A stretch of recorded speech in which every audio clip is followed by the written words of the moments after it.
Support comes from Missouri Forest Products Association, committed to sustainable and sound conservation of the state's forests, which support more than 41,000 Missouri jobs, resulting in a $10 billion industry. ChooseWood.com. It's Wednesday, February 16th. This is The Gateway. I'm Wayne Pratt. The deaths in an Edwardsville Amazon warehouse hit by a tornado in December have reignited questions about building safety. All these warehouses out here, we have no type of safety to go to. We need this.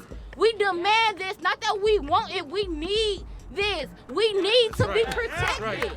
In just a few minutes, St. Louis Public Radio's Eric Schmid reports on why many of the structures surrounding that Amazon facility in the Metro East may be just as vulnerable the next time a tornado hits.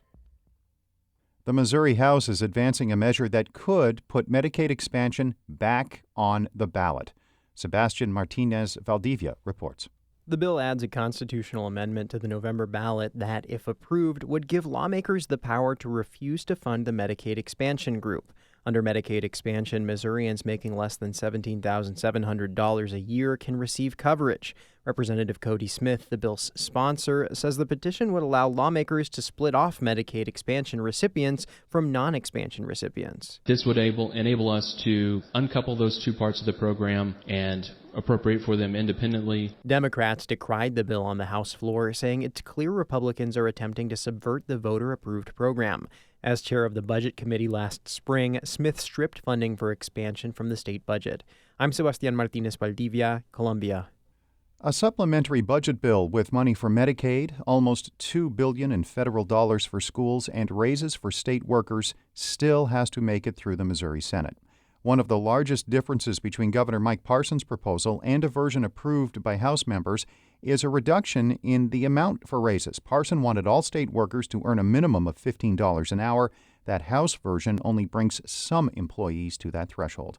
Democratic Senator Brian Williams of St. Louis County serves on the Senate Appropriation Committee and agrees with Parson's original proposal. These are folks who work very, very hard and again, make very minimal pay. So I think we should be doing everything we can to ensure the state workers are getting paid for what they're worth. He made those comments on Politically Speaking and hopes the Senate decides to revert to the governor's recommendation on raises as opposed to the House version.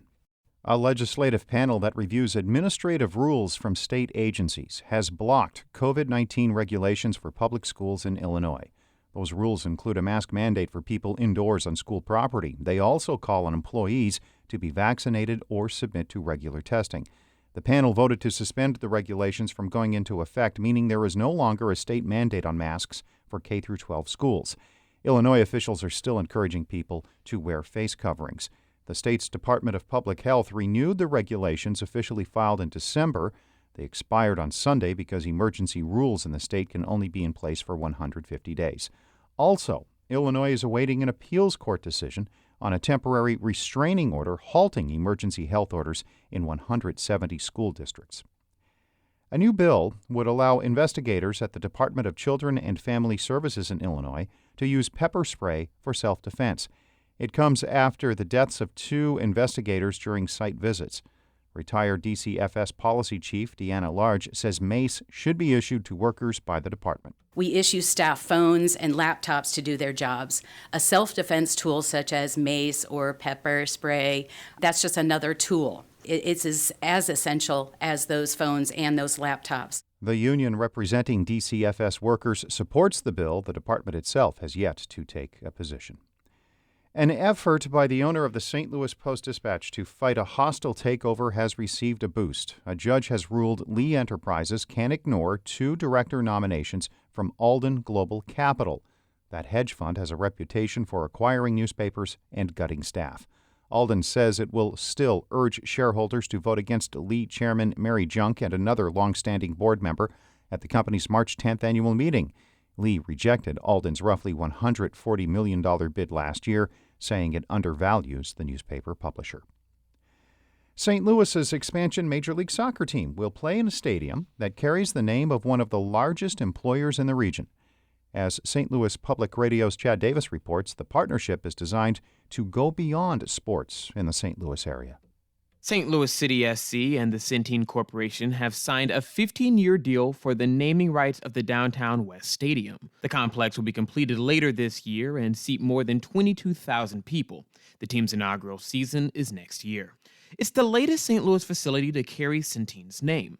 Terms of the deal were not disclosed, but Centene Executive Vice President Marcela Manjarrez says it will benefit the region financially. Our partnership allows us to support our charitable efforts in the community and across the country, increase our national brand awareness, drive recruitment of prospective hires, and reward our employees. Centene and club officials say they also expect to work on health and wellness programs in the region. I'm Chad Davis, St. Louis Public Radio. And Chad has more about Centene Stadium on our website, stlpr.org.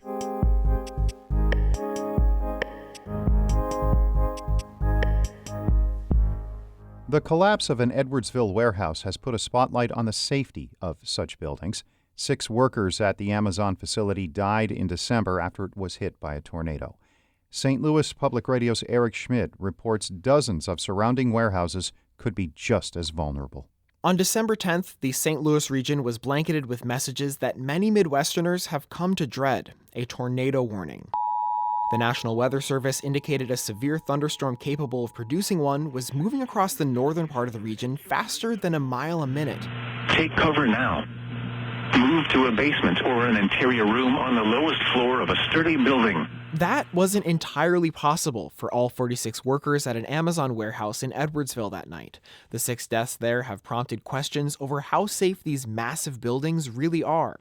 The Occupational Safety and Health Administration is investigating the collapse and whether Amazon followed safety rules. Company officials say workers followed procedures to shelter in areas away from windows on either end of the building. Kelly Nantel is a spokesperson for Amazon. I want to be clear, it's not a safe room. It is an area of the facility that is safe for people to converge. That difference is critical, says Jim Bell, Director of Operations for the National Storm Shelter Association. He says a refuge or take shelter area is not the same thing as a designated tornado shelter. They're not built to save lives. They're just the safest place you can be within a building that's not built as a shelter. The Amazon facility is far from the only warehouse in the St. Louis region without an official storm shelter. Arnitra Rhodes works at an Amazon warehouse in Hazelwood and spoke at a rally for safer conditions in Edwardsville last month. All these warehouses out here, we have no type of safety to go to. We need this. We demand this. Not that we want it, we need this. We need to be protected. That's right. The nearly 30 large warehouses near the Amazon facility that collapsed don't have formal tornado shelters, according to officials from Edwardsville and Pontoon Beach. Bell, with the Storm Shelter Association, says one can be as simple as a reinforced room or corridor within a building. And that 1% of the time that you really need it to be a shelter, it's built to withstand the 250-mile-an-hour winds and the 100-mile-an-hour impacts that we test these things to. He says they aren't that expensive either, costing $20,000 to a few $100,000 depending on how big they are. The average cost of a new warehouse building in Edwardsville between 2014 and 2019 was more than $16 million. There's no requirement that warehouses in Edwardsville or Pontoon Beach have storm shelters or are built safer in the future. That's because U.S. building codes haven't required designs for tornado resistance, says Ron Hamburger, a structural engineer and who's part of the American Society of Civil Engineers. Much like many other hazards that we face, the building codes have viewed tornadoes as being acts of God that there was really not much you could do about. He says that's now changing because of the Joplin tornado in 2011 that killed 158 people. Hamburger says there's a proposal for the 2024 International Building Code to require building designs that can resist weaker tornadoes.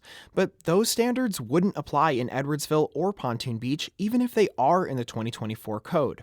Those municipalities use international building codes from 2006 and 2009, respectively. Edwardsville's Director of Public Works says the city might adopt the 2021 code, but didn't say if the city would also require storm shelters in warehouses. Illinois Governor J.B. Pritzker says lawmakers should consider statewide rules for those buildings. We don't have that now. They're really done on a county-by-county or a municipality basis. And the question is, with all of the warehouses that are being built or have been built, Should we be setting a state standard for that? Pritzker says he expects the General Assembly will explore legislation this year, and hearings over the matter started this week. Hamburger says he prefers states that have one building standard and supports the prospect in Illinois. It makes it easier for my life as a design professional to understand what it is I am required legally to design. If every town within a state has different rules, it's confusing to me. Statewide standards could also protect communities from the growing number of tornadoes in Midwestern and Southern states each year. Victor Gensini is a professor of meteorology at Northern Illinois University. The regions that we're seeing increases in these events are also co-located with areas that are already extremely vulnerable to tornado events. Gensini says that means these areas outside of the Great Plains are more likely to see deaths or injuries from a tornado. He and others say what happened in Edwardsville could likely happen again without any changes to state or local rules. I'm Eric Schmid, St. Louis Public Radio.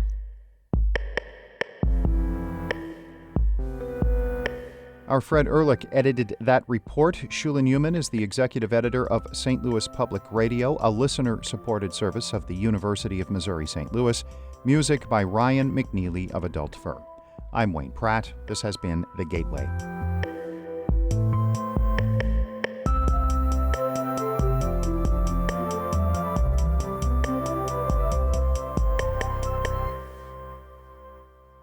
Support comes from the Missouri Forest Products Association, providing more than 41,000 jobs in the production of wood pallets, railroad ties, white oak barrels, hardwood floors, and more. Details at choosewood.com.